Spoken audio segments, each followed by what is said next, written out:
La certification des forêts a été présentée au cours des séances par Bertin Tchikangwa Kandje, qui est revenu sur le système de certification FSC, la présentation et la situation au Gabon. Pour me résumer donc, le FSC, c'est une organisation avec une gouvernance collégiale, un standard international de gestion avec des principes et des critères valables pour le monde entier et des indicateurs qui se déclinent dans des pays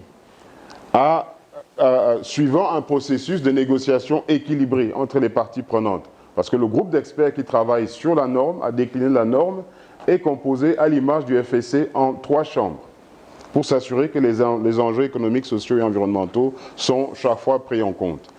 Donc le FSC aussi, c'est des audits préalables, mais aussi des audits réguliers pour vérifier que l'entreprise, les performances de l'entreprise restent à niveau avec les exigences fixées. Quelques faits et chiffres.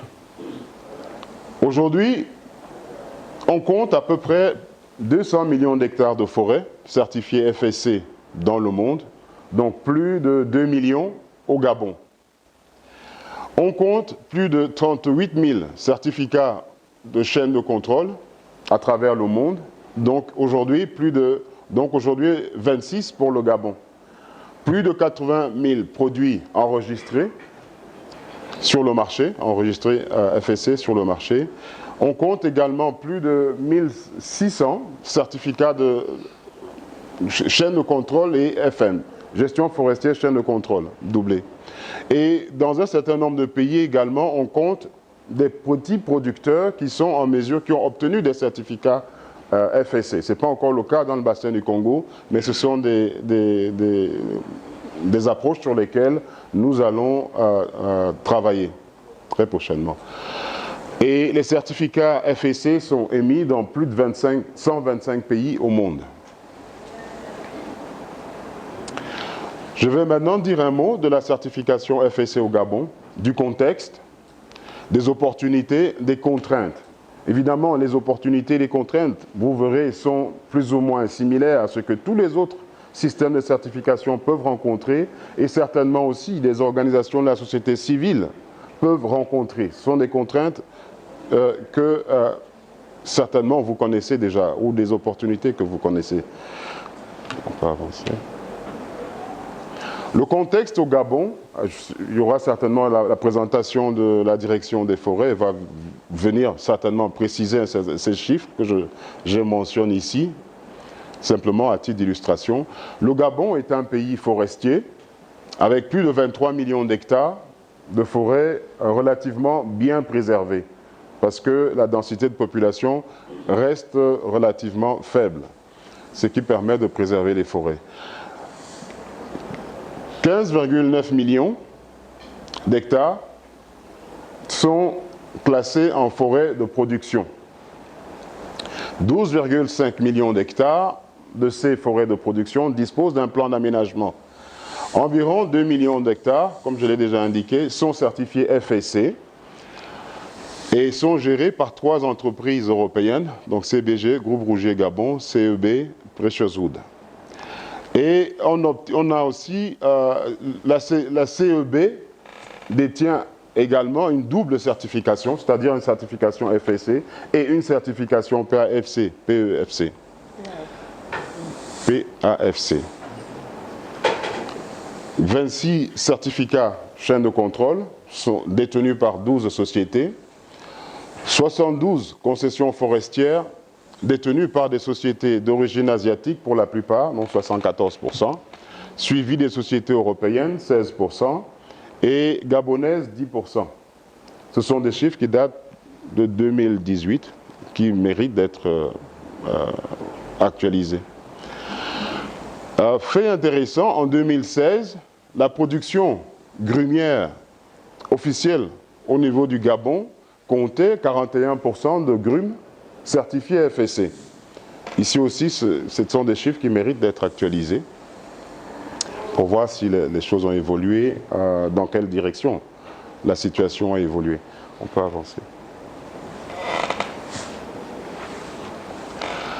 Donc, quelques opportunités pour accroître la certification.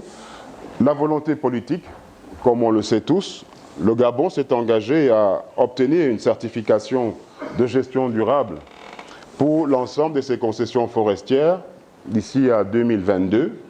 Et également, il y a une volonté politique forte pour une transformation poussée du bois. Ce qui pourrait signifier qu'effectivement, même des grumes de peut-être moindre qualité, qui ne seraient pas qualifiées pour le marché à l'export, pourraient trouver un débouché dans le processus de transformation poussée du bois localement.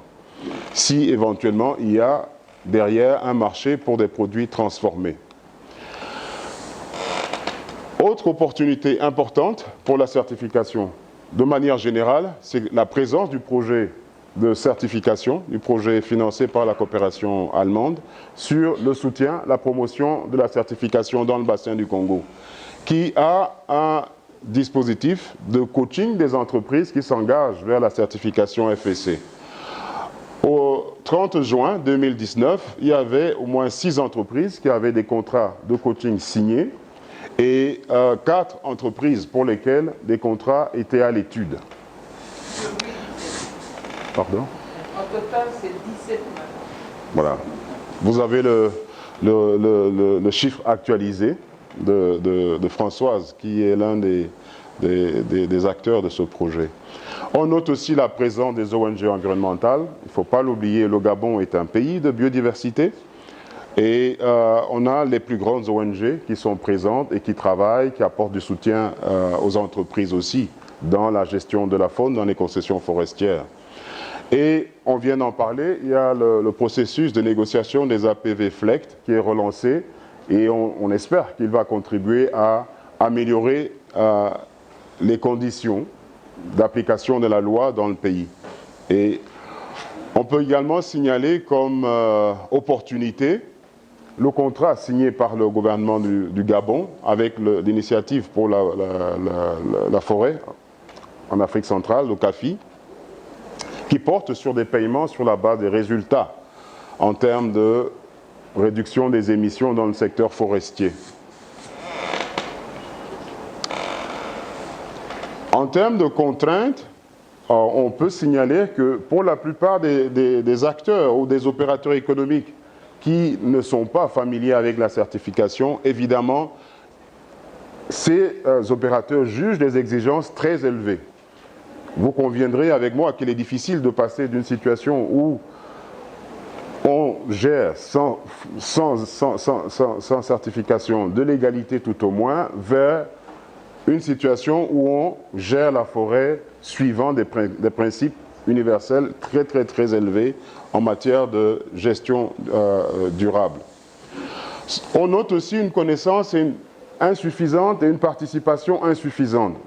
Le nombre de certificats actuellement en vigueur au Gabon demeure insuffisant pour permettre que la population de manière générale et que les acteurs et les parties prenantes soient au courant de la certification et de ses bénéfices pour le pays, pour les communautés, etc. Et l'une des conséquences de cela peut être tout simplement le fait qu'on a une faible implication dans les processus de certification. Parce que, en ce qui concerne le FSC, la participation, la démocratie sont un principe sacro-saint. Et il est essentiel que les communautés, les acteurs riverains des communautés, des forêts, puissent s'exprimer en tout état de cause sur la qualité des activités qui sont mises en place dans les forêts. Et autre contrainte, ce sont les pratiques d'exploitation illégales qui ont pour conséquence quand même d'engendrer une compétition déloyale entre les produits illégalement récoltés et les produits qui ont été récoltés et transformés dans un processus légal et de gestion durable. Ce qu'on note aussi quand on approche les opérateurs économiques, c'est des difficultés à trouver des ressources humaines suffisantes pour prendre en charge la réalisation des exigences liées à la certification. Et également, autre contrainte, c'est l'existence de marchés qui ne sont pas très regardants finalement sur les sources et les pratiques d'exploitation durable. Ce qui veut dire qu'il reste toujours l'exploitation illégale reste une alternative pour ceux qui ne veulent pas forcément aller vers la certification.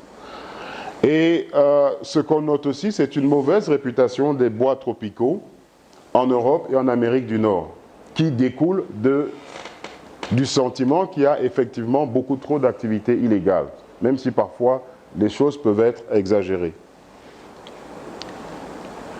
Bon, je vais terminer en indiquant quelques axes d'intervention du FSC pour essayer de répondre à ce contexte fait d'opportunités et de contraintes. Le premier axe d'intervention, c'est la collaboration avec le gouvernement et l'ensemble des acteurs forestiers pour améliorer de manière continue le cadre politique, le cadre réglementaire et le cadre institutionnel de la mise en œuvre des processus de certification par les opérateurs économiques. Et dans ce contexte, nous sommes en train de finaliser avec le gouvernement du Gabon un accord de coopération qui sera probablement signé dans les jours qui viennent ou les semaines qui viennent et qui comprend un plan d'action conjointe que nous allons mettre en place.